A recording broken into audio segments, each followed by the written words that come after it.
Hai semuanya, balik lagi sama Calon Sarjana. Kalian gak akan percaya deh kalau hal-hal disturbing ini beredar luas di internet guys.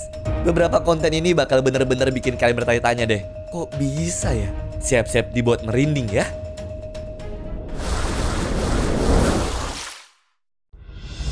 Nomor 10, Bill Mead. Semangat juang untuk hidup dan melawan penyakit di dalam tubuh bisa dilakukan dengan cara yang positif guys. Bill Mead pun mutusin buat menjalani hari dengan hari lebih produktif seperti konten di channel YouTube pribadinya tuh. Topiknya sih lebih membahas ke arah religius berdasarkan pengetahuan dan agama yang dia anut ya. Meski cuma punya 16 subscriber dan dalam waktu 4 bulan nge-upload 71 video, kelihatan banget tuh guys kalau dia punya semangat besar buat nyampein pesan-pesannya. Tapi seiring channel ini berkembang, ada hal lain yang mulai jelas nih. Bill nyatanya lagi berjuang melawan sesuatu yang jauh lebih berat. Dia mengidap kanker mulut yang parah dan kondisi kesehatannya juga semakin memburuk selama 4 bulan itu. Pada video terakhirnya yang di-upload pada 21 Oktober 2014, anehnya video itu nggak punya audio sama sekali. Kayak seakan-akan sengaja dimatikan atau mungkin nggak sengaja termute.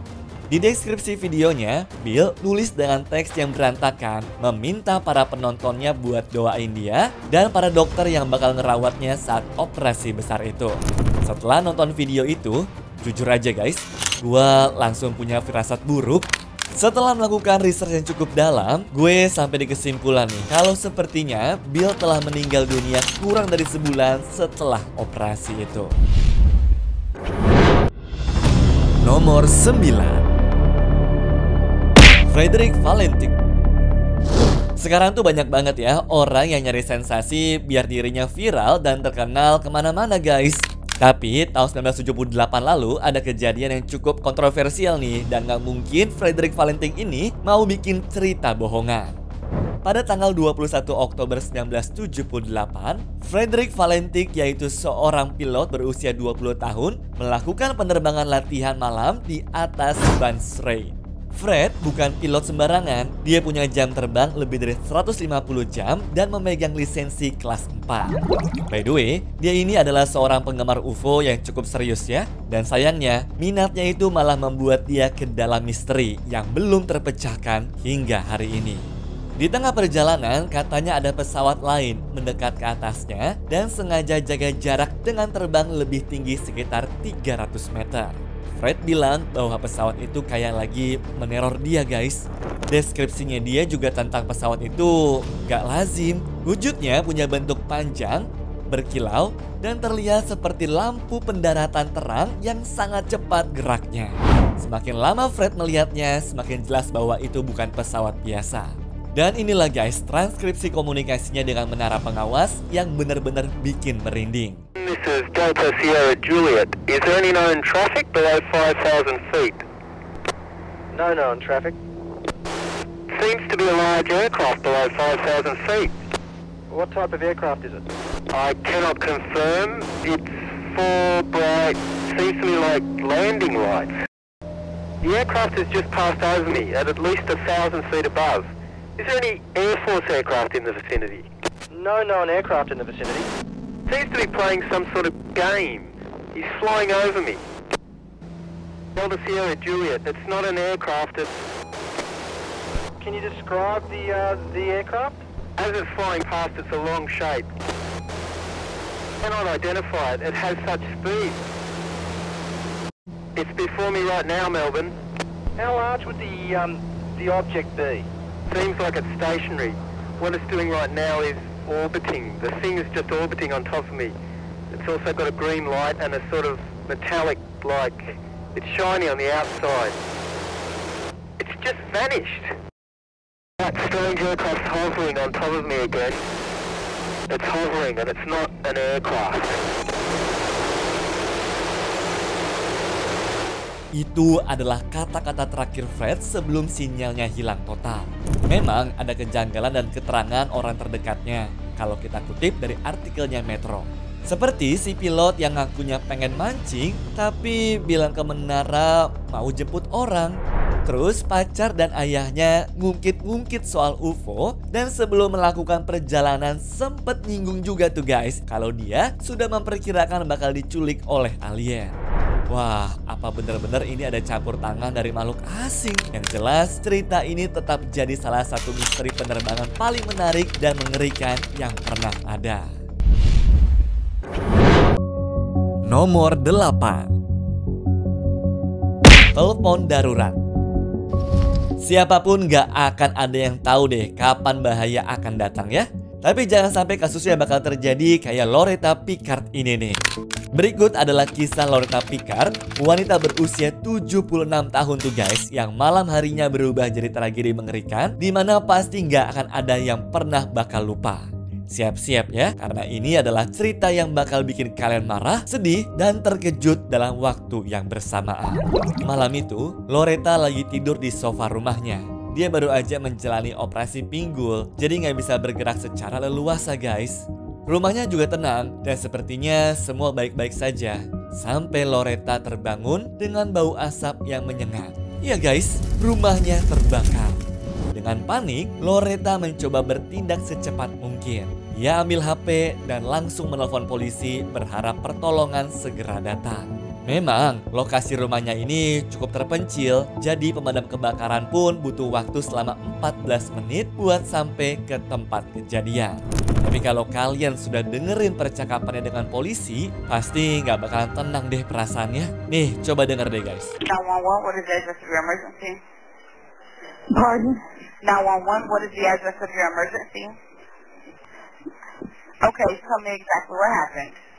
I think my house is on fire, and I'm here alone, and I'm on a walker. Okay. All right, I have a couple more. I just have a couple of questions, okay? Okay. All right, just to help the the firefighters, excuse me.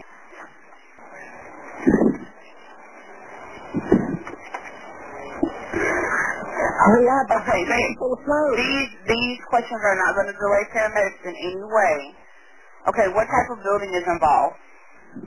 It's a log house with a tin roof, but it's coming from the roof, I think. I don't know. Okay, I have help on the way, okay? These questions are not delaying the firefighters at all, okay? Okay. Okay. All right, I do have them coming. All right, I'm sending the fire department to help you now. Stay on the line, and I'll tell you exactly what to do next. What should I do? Okay, is anyone trapped inside the building? Well, I'm inside the house. I don't even know if I can get out. Okay, all right, I have them coming as quickly as possible, okay? How many? It's just me. Okay. I mean, my husband's at the ball game, and I can't get him. I'll try his cell phone. Okay, exactly where are you located? No, inside the home. Exactly where are you located inside the home? Right now I'm in the living room. The smoke's getting bad. Okay, if it's safe to do so, leave the building, close the doors behind you, and remain outside. Do not try to put the fire out. Do not carry anything. Do not carry out anything that's on fire. Couldn't, honey, if I wanted to. I'm on a walker, and I can't hardly walk. Okay. All right, well, I do have them coming as quickly as possible, okay, so just let me know when you see them. Okay, where exactly is the fire? On the roof, I think. Okay. Okay, is anyone injured? No, I'm the only one here. I'm not injured, but my eyes are full of smoke. My lungs, I can't get out the door. Okay. Okay. Okay, I have them coming, okay? They're coming as quickly as possible, lights and sirens, okay? Okay.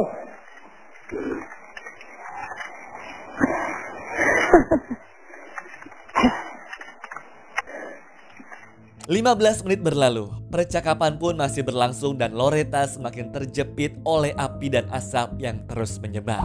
Sang petugas juga bilang kalau tim pemadam sudah ada di sana, tapi nyatanya pertolongan ini gak bener-bener sampai dan juga masuk ke rumahnya. Di luar, tim pemadam api memang sudah datang guys, tapi karena gak ada hidran terdekat, mereka cuma mengandalkan cadangan air di dalam truknya. Kapten James Williams malah memilih buat fokus ngendalin api di hutan belakang rumah, sementara Loretta tetap terperangkap tuh di dalam sendirian dengan api yang terus mendekat. Saat api makin besar, Loretta nggak lagi bisa menjawab panggilan itu guys. Dalam hitungan menit, harapan untuk menyelamatkannya pun lenyap. Loretta meninggal dunia terjebak di rumah yang seharusnya menjadi tempat paling aman buat dirinya. Setelah kejadian ini, keluarga Loretta berjuang keras tuh mencari keadilan atas kelalaian yang terjadi pada malam itu. Mereka menerima kompensasi sebesar $200.000, tapi sudah pasti gak ada uang yang bisa menggantikan sosok ibu, nenek, dan istri yang mereka cintai.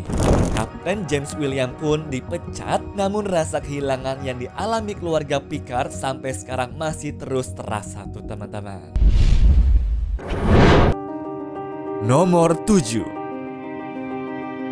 Karen Waldegrave. Sebuah akun Facebook mungkin akan terlihat biasa saja sampai kalian masuk ke dalamnya dan menemukan misteri besar seperti kasusnya Karen Waldegrave kali ini nih teman-teman. Kalau ngelihat profilnya, ini orang tuh cukup pinter dan gelarnya juga nggak main-main kan? Pokoknya tampak deh seperti wanita terpelajar yang menjalani kehidupan normal guys. Tapi semua itu berubah pada tanggal 23 Mei. Entah apa yang memicunya, tapi sekitar jam setengah 7 sore, Karen mulai membalas statusnya sendiri secara berkali-kali. Dia menciptakan ilusi seolah-olah dirinya lagi ngobrol dengan dirinya sendiri. Gak tanggung-tanggung, dalam 12 jam dia memposting sekitar 700 balasan penuh dengan kalimat-kalimat absurd dan gak masuk akal sama sekali. Bahkan ada juga beberapa postingan yang panjang banget, tapi dua-duanya diupload dalam waktu yang berdekatan. Tidak akan ada satupun istilah di dunia ini yang dapat tuh menjelaskan hasil perbuatannya tersebut. Kecuali dugaan bahwa orang itu memiliki skizofrenia, aka gangguan mental berat. Atau kemungkinan paling gila adalah kepribadian ganda. Tapi tunggu dulu, ceritanya belum selesai ya, karena ternyata perilaku aneh ini masih berlanjut tuh hingga sekarang. Ini adalah Karen Waldegrave hari ini teman-teman. Akun Facebook terbarunya menunjukkan perilaku yang sama dengan akun aslinya. Menariknya, nama akun sudah berbeda, tapi kelihatannya masih orang yang sama. Foto-fotonya mirip banget juga tuh dengan akun lama, bahkan info pendidikan dan juga lokasinya juga sama. Yang bikin tambah bingung, kenapa ada seorang troll yang terus-terusan ngelakuin ini selama 7 tahun ya? Apakah kalian tahu jawabannya teman-teman? Nomor 6, pengunjung menakutkan. Gua bukannya mau ngatain orang yang percaya hantu tuh kebanyakan adalah orang yang halu ya. Karena nyatanya ada banyak kejadian gak masuk akal yang mustahil untuk dijelasin lewat kata-kata seperti pengalaman Kiana Merino kali ini. Pada bulan Juli tahun 2017, Kiana nge-share sebuah postingan tentang pengalaman aneh yang sudah dialaminya selama beberapa tahun terakhir. Tapi kejadian paling gongnya ya dua hal ini teman-teman yang telah diupload secara bersamaan. Ya, foto ini nampak gak menjelaskan apa-apa sampai kalian melihat versi yang sudah diteranginnya nih. Tuh, lihat, kayak Mbak Kunti yang gak sengaja tertangkap kamera kan? Meskipun ya orang-orang tuh mengira itu adalah saudaranya. Sedangkan kejadian kedua, mungkin adanya aktivitas paranormal yang membuat dirinya dan juga kucingnya ketakutan luar biasa.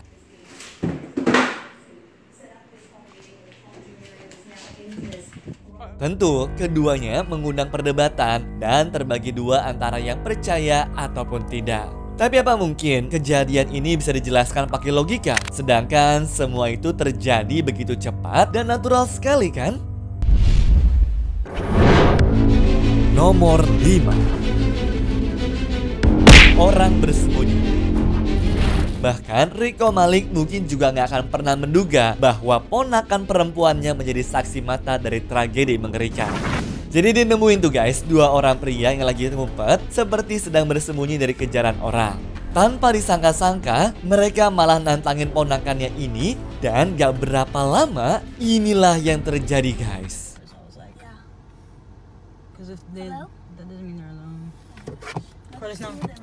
No, Curtis, there's another one. Lock the door. Hi, I'm in Converse at 8. There's somebody standing at the side of my house. Looks like they're trying to get in. They're trying to run. I'm reversing. Oh, they have a gun. 8310 Jaybrook. I gotta get out of here.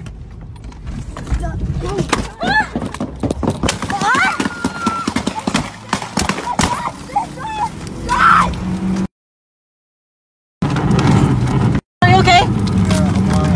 Are you okay? Please get your back. They shot on my tires. Follow us. Drive fast. Go. They shot on my tires. They shot on my tires. I can't. Just drive. Turn your lights off. Drive. Get down.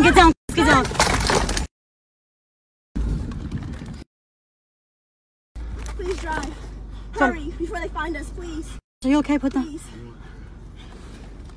Oh my gosh, just stop. God, please let them come. God, please.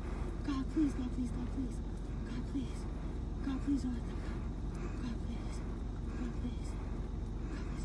Untungnya, semua orang yang ada di mobil berhasil selamat tanpa cedera sedikit pun, meskipun situasinya bisa saja berakhir jauh lebih buruk.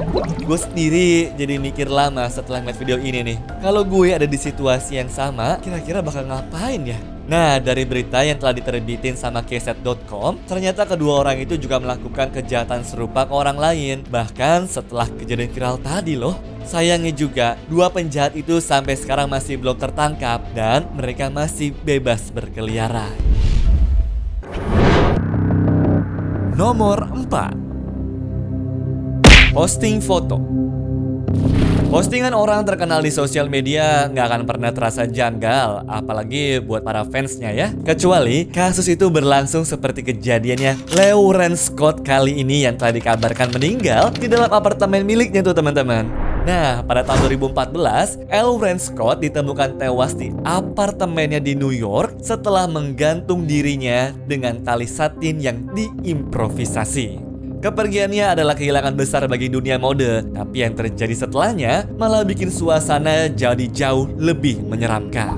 Wanita ini memang dikenal sering menjadwalkan postingan di Facebook dan juga Twitternya untuk para penggemarnya tuh. Dan setelah kematiannya dikonfirmasi, akun-akunnya masih terus update tuh teman-teman. Anehnya, tim PR-nya kok kayak nggak langsung ngambil tindakan untuk menghentikan postingan-postingan tersebut ya. Dan yang begini-gini nih, yang bikin situasi semakin mengundang kontroversi. Soalnya guys, yang bikin merinding tuh ada salah satu postingan Facebooknya yang muncul hanya beberapa jam setelah tubuhnya ditemukan menampilkan foto baju-baju tergantung pada sebuah pohon besar kayak ini nih. Mengingat situasinya, gambar yang diupload itu jadi terasa sangat menyeramkan dan bikin kita bertanya-tanya kan? Apakah ini kebetulan atau ada sesuatu di balik semua ini? Nah, kira-kira bagaimana tuh guys menurut kalian? Nomor 3. Ori Safe. Konspirasi akan selalu jadi topik yang menarik perhatian. Apalagi melihat kejanggalan dari sebuah akun pribadi seseorang. Semuanya dimulai ketika seorang pengguna 4chan nge-share pengalaman anehnya pas lagi scrolling Facebook di akunnya tuh. Dia menemukan sebuah komentar nih dari akun bernama Ori Chef di artikel berita. Ori ngomongin soal keinginannya buat dikremasi sebelum suaminya. Semakin dibaca, semakin aneh rasanya. Di profilnya, Ori itu juga nggak punya postingan ataupun foto sama sekali guys. Jadi kelihatan kayak akun palsu yang dibikin buat tujuan nggak jelas. Tapi yang bikin makin serem adalah daftar teman-temannya. Lihat aja tuh keanehannya. Udah gitu, semua teman-teman Ori di Facebook ternyata hanya versi lain dari foto profilnya, tapi diedit dengan wajah dan rambut yang sedikit berbeda. Nah, karena penasaran, ada orang tuh guys yang akhirnya coba menghubungi Ori serta nanya tentang banyaknya akun yang dia punya. Jawaban Ori seperti biasa, penuh dengan ketidakjelasan. Dia bilang, iya, semua akun itu aku yang bikin. Sayangnya, karena kelalaian dan juga kebodohan aku lupa kalau aku ini lagi sewa komputer dan gak ganti password secepat mungkin. Nah, ketika ditanya berapa banyak akun yang dia gunakan, Ori ngaku punya sekitar 15-24 akun. Alasannya apa coba? Dia bilang buat ngerjain misi di game Facebook. Aneh kan? Kenapa harus punya sebanyak itu cuma buat game request ya? Dan kenapa dia posting gambar-gambar mengerikan dengan keterangan soal kematian anak-anaknya? Jelas sesuatu ada yang gak beres di sini kan guys? Namun tidak ada yang tahu tuh apa sebenarnya. Nomor 2, Human Being 15. Meski banyak banget orang aneh di dunia ini, tapi nggak ada deh yang lebih menyeramkan dari video kali ini guys. Jadi ada channel bernama Human Being 15 yang nge-re-upload video ketika channel aslinya sudah hilang. Video berdurasi 9 menit ini awalnya kelihatan biasa saja. Cuma seseorang lagi ngacak-ngacak beberapa buku catatan di sebuah ruangan penyimpanan. Ya, isinya sih berbagai macam tumpukan buku ya. Dan sekilas ada selembar kertas bahwa semua kerja keras ini hanyalah untuk Mr. Didi. Bingung nggak tuh jeripayahnya apaan? Nah, ternyata teman-teman, ini bukanlah gudang buku biasa. Karena pas salah satunya dibuka, terdapat tulisan tangan biar si Mr. P. Didi ini merespon video tersebut. Beberapa buku saja sudah kayak begini, jadi bisa kita simpulin ya kalau semua isinya serupa juga nih. Jujur, niat banget sih. Mau tujuannya buat ngakalin algoritma YouTube zaman dulu kek, tetap aja yang lagi diomongin sekarang tuh soal obsesi gila seseorang nulis di tiap buku yang memenuhi seisi ruangan guys. Dan kalian harus inget loh, video itu diupload pada tahun 2009. Apa segitu berjayanya ya rapper satu ini sampai-sampai baru tersentuh tuh di tahun 2024 ini. Nomor 1, Adrian Jones. Kegilaan seseorang bisa saja mengubah sifat mereka, meski itu adalah ayahnya sendiri. Jadi dari artikel KSHB kita akan menemukan kasus yang mengerikan banget nih teman-teman, dan terjadi pada tahun 2015 lalu. Ini adalah kisah Adrian Jones, seorang anak kecil yang gak pernah dapat kesempatan untuk merasakan kasih sayang dan kehidupan yang seharusnya ia dapatkan. Siap-siap ya, karena cerita ini bakal bikin kalian ngerasa marah, sedih, dan gak percaya bahwa hal seperti ini bisa terjadi. Di tahun 2015, polisi dipanggil ke sebuah rumah di Kansas City untuk menangani perselisihan domestik. Ketika mereka sampai di sana, seorang wanita memberitahu mereka tuh bahwa jika para polisi memeriksa sekeliling propertinya, mereka akan menemukan sisa-sisa tubuh seorang anak bernama Adrian Jones. By the way, background ayah dan juga ibu tirinya menerapkan homeschooling ya, atau lebih tepatnya kayak dikurung dari dunia luar kali ya. Setiap pergerakannya dipantau tuh lewat kamera di setiap ruangan dan seringkali mengalami perlakuan yang tidak wajar. Ya lebihnya hukuman nih, tapi rasanya lebih mirip kayak disiksa ya. Nah, selain dikasih makan gak layak, lewat hasil otopsinya saja ditemukan adanya bekas habis disetrum. Lalu, Adrian yang baru berusia 7 tahun akhirnya menemui ajalnya tuh guys yang sangat tragis pada akhir tahun 2015. Mereka membiarkannya kelaparan hingga meninggal dunia saat terikat di dalam bilik kamar mandi. Dan ketika semuanya sudah berakhir, mereka malah memutilasi tubuhnya serta meninggalkan sisa-sisanya di kandang ternak di mana babi-babi memakan bagian tubuh Adrian. Tujuannya apa? Ya jelas, momen ketika dilepaskan, binatang ini bakal makan apa saja yang ada di depan matanya. Michael dan Heather Jones sekarang sudah dijatuhi hukuman seumur hidup tanpa kemungkinan pembebasan bersyarat. Sedangkan nenek Adrian yang gak tahu tentang penyiksaan ini sekarang telah bicara dan merasa sangat hancur karena kehilangan cucunya. To be his voice, because we'll never be able to hear his voice again. Just to remind him how much I love him, and that I'm sorry I couldn't protect. Adrian Jones juga gak pernah pantas menerima semua ini ya. Sulit banget untuk merenungi tragedi yang menimpa dirinya itu teman-teman. Anyways, cukup sampai di sini ya guys video hari ini. Sampai jumpa di video selanjutnya. Dah.